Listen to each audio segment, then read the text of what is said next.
the barber shelf in the far background. Slide, please. He does these houses, or isolated farmhouses, sort of desolate, empty, weed-ridden. This is a watercolor. Now, he gained his first fame with his watercolors. He had always worked in oils along the way. Oils seem to be able to have a much more solid, heavy feeling, whereas a watercolor has a much more brittle, crisp effect. In transparent watercoloring, the handling has to be absolutely sure because the white paper is left white for the white areas of your painting. So everything has to be thought out well in advance of what is to be left of the paper rather than correcting any mistakes by adding white as you go along. Slide, please. This has always been a favorite of mine, especially sort of the very dramatic isolation of the building against the stark sky. The building itself is a type of architecture because of its decoration, has sort of impressed me, this late Victorian period, where it's sort of monumental in size and even almost grotesque in all of its ornamentation and detailing.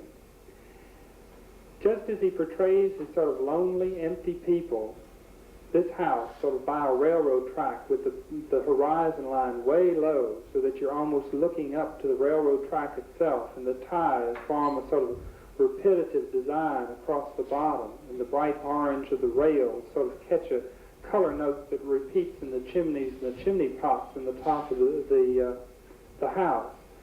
But the house almost seems desolate. You would almost be surprised if somebody still lived there. There seems to be no signs of life whatsoever around it. And by this extremely low horizon line, it makes for a much grander effect of pushing the house way up above your eye level. It also blocks out any possible ground planting or trees that might soften the effect in the lower base portion of the home or the house. Again, the sun streams in a strong, sun-baked manner, just almost spotlighting it so that there's no chance of obscurity in any portion of the home. It's like it's in that spotlight being grilled by the police almost, that he exposes every part of the person or the architecture. Slide, please.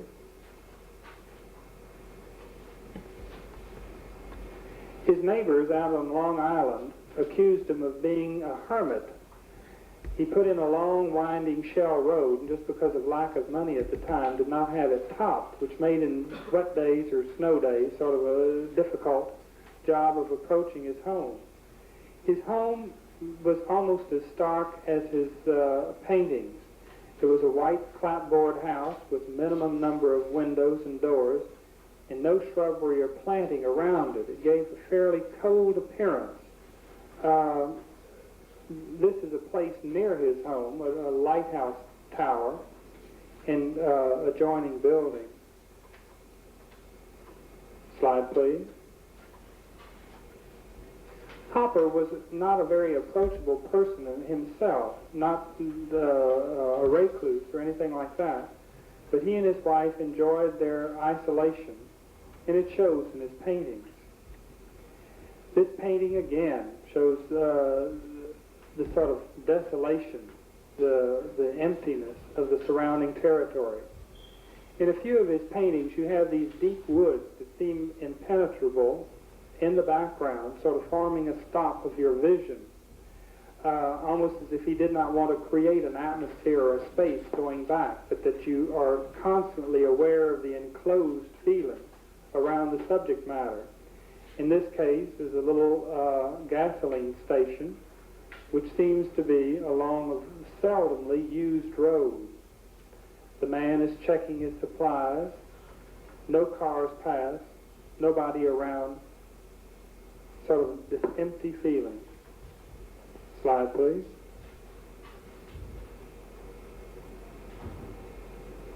This one, much the same way as the manicurist, is just an office scene, and these were done in the early 1940s. Slide, please. One of his most famous paintings is called The Nighthawks. He never did give an interpretation to this painting. He leaves that up to you. He presents, again, a night scene with a brightly lighted little cafe or restaurant. The people seemed hunched, lonely. The man obviously going about the late night activities. Sunlight falling on the building in the background. It almost looks like a stage set design or a movie set, where you feel all of this sort of enclosed and brought up closer to you. With the brilliant light inside the little cafe scene, it highlights the people, sort of a glaring light exposing them to the night. You wonder who they are, where they are, what are they doing? Slide, please.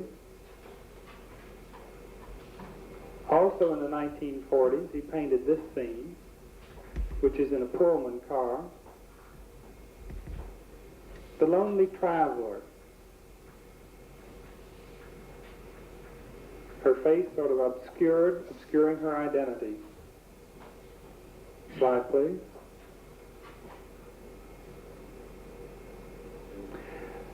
He does not use symbolism as such. All of his paintings are symbolic in their self. Like in this one, the man raking the yard, caught by the brilliant sunlight coming through the two houses. He uses sort of an older, worn-out piece of architecture, never seeing the exact newness of the buildings, but in a lower middle-class neighborhood or tenement sections of the city. The people don't seem to be unhappy, but they just seem to be forlorn. Slide, please. This is a slightly unusual one for Hopper, in that just by the subject matter itself, you seem to have more spontaneity or movement within the painting. But like with most of his, they're crisply done, well-defined, beautifully drawn. Again, the area is much simplified. Slide, please. In this one, he uses the dark forest again as a background for the painting of the woman looking out the very sun-drenched window. He minimizes the details and blocks them into large areas. Slide, please.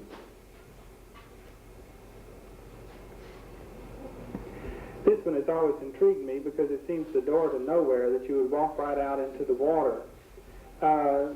There's no explanation if there is a ladder or a stair or dock on the outer side of this door. But it does epitomize the type of painting that Hopper does, that step into the unknown, the vastness or the vacantness of the lives of the people that he places in his compositions. Again, you have the strong diagonals of the light shaft broken by the verticals of the doorway. Slide, please.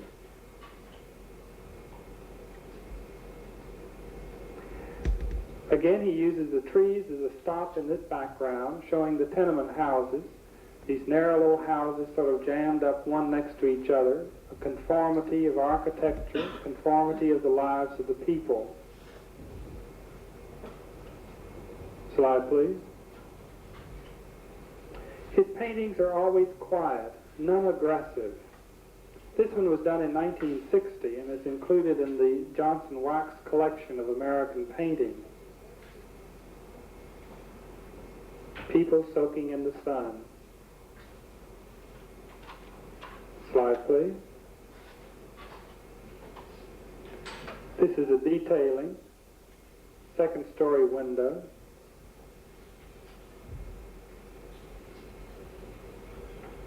Slide, please. For our review, we will look at John Singleton Copley, C-O-P-L-E-Y, colonial portraitist, worked composition to show the elegance of his sitter, although placing them in an informal attitude. The light usually raking in from the left-hand side. Great attention to detailing. Slide, please.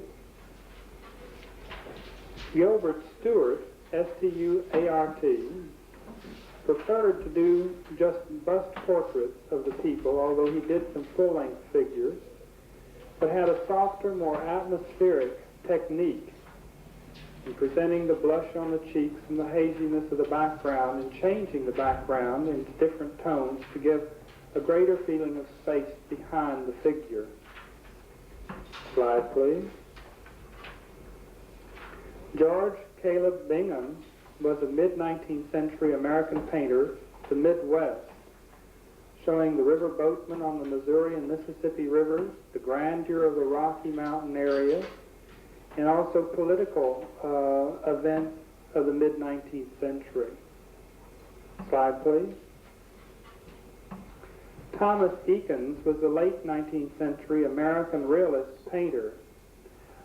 Portrayed sporting scenes, portraits. He also used a very low raking angle of light. Figures were absolutely correct anatomically. Shadows absolutely correct. Went to great detail to present an absolutely realistic view of whatever he was painting. Slide, please.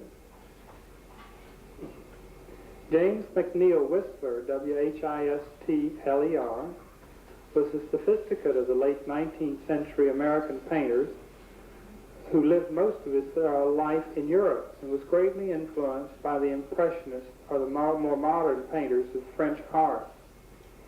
He did very subtle color variations in portraits and soft night scenes that he called many times nocturnes. Most of his paintings he thought of as in abstract terms. Slide, please. Albert Pinkham Ryder, R-Y-D-E-R, was the poet of the 19th century American painting school. He portrayed sort of symbolic boats heading toward the unknown, toward the moon, in very simple terms of simplified shapes and very darks and lights, with paint crusted on as he overpainted and reworked compositions. Slide, please. Winslow was the prose painter of 19th century America, both an oil painter and a watercolorist. He showed the rugged winters of Maine, the crashing rocks, the hunters battling nature in the Adirondacks, and the sun-drenched Bahama Islands. His pictures, the central theme of most of his pictures was man's fight against nature. Slide, please.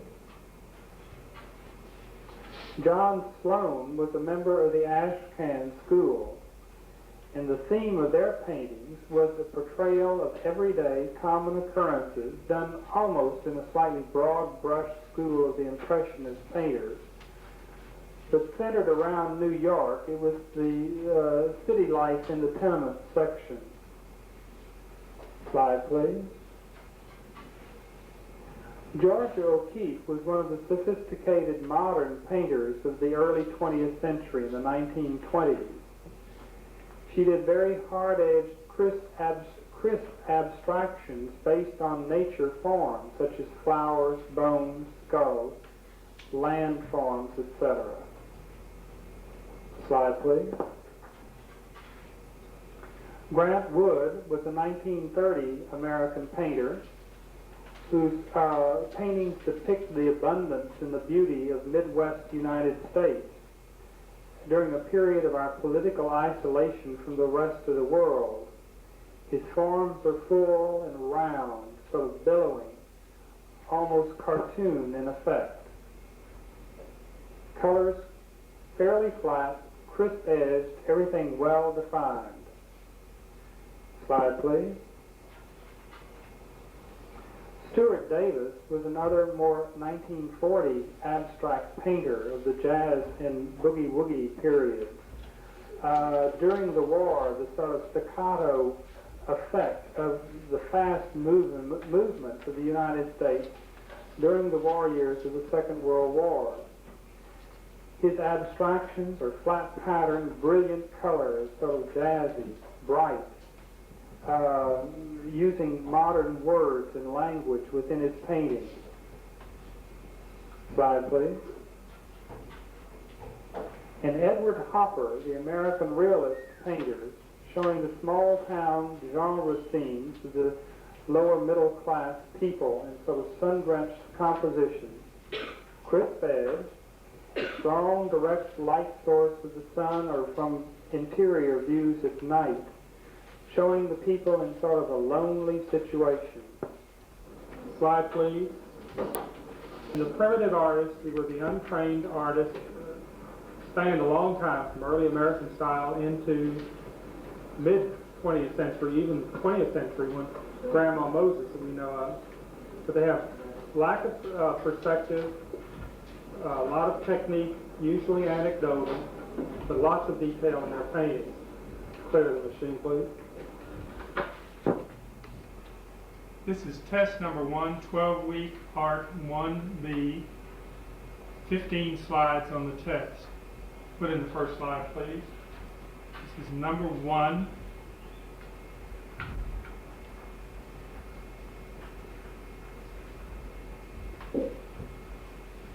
Slide. Number 2.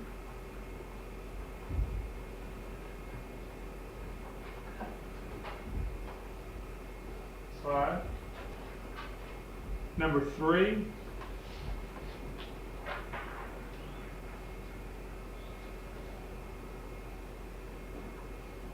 Slide. Number 4.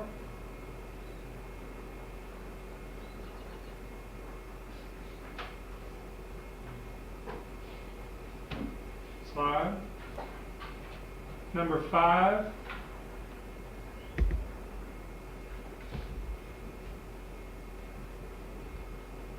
Slide. Number 6.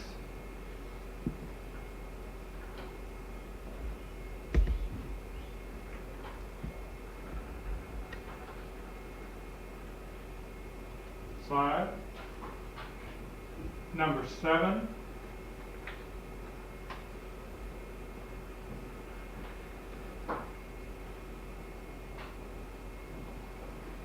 Slide. Number 8.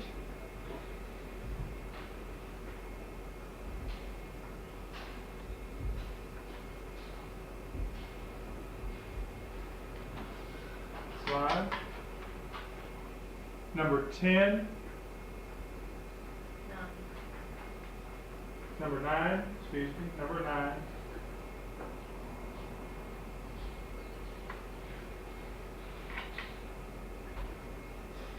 Slide.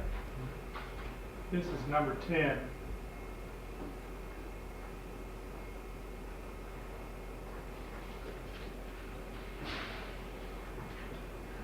Slide. Number 11.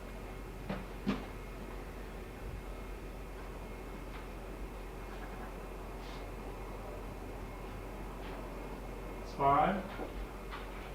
Number 12.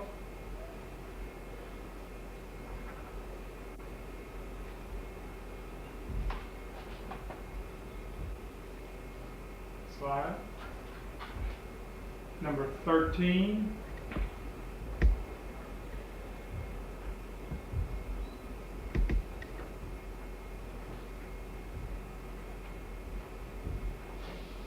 Slide. Number 14.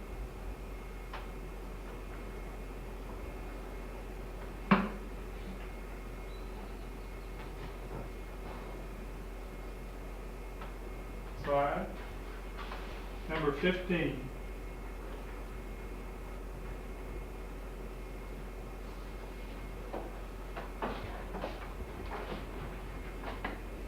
End of test number 1.